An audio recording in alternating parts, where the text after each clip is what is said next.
Hi everybody, welcome to the Shot Clock alongside Diamondbacks insider Nick Piecoro. I am Jay, and let's start the clock.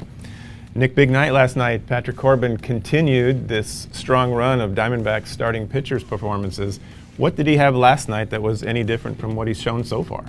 I mean, he was just dialed in, and it's kind of been that way all season. He's got that slider working really well, probably as well as we've seen it since before Tommy John surgery. So, I mean, we're going back to like 2013.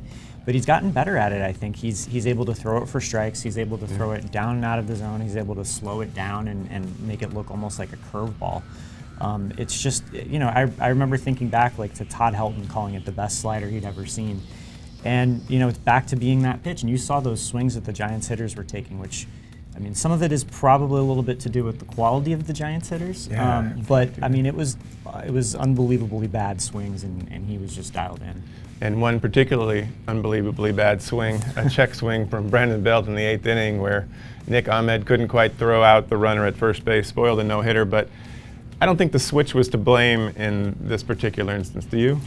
No, and I mean, I've heard people talk about how there was a ball. I'm sorry, the shift. Right, there was a ball earlier in the game that Belt hit that maybe wouldn't have turned into an out if not for the shift. So I don't know. I mean, you just kind of, if you're a club, you have to play the percentages. You have to go with the shift all the time and hope that it works out in the long run. With the starting pitching strength, this maybe mitigates a little bit the injury to Taijuan Walker, but it's certainly something to worry about. Where do we stand right now with Taijuan? Just waiting to hear more. I know he's going to get a second opinion on the East Coast on Wednesday, so we'll find out more about that.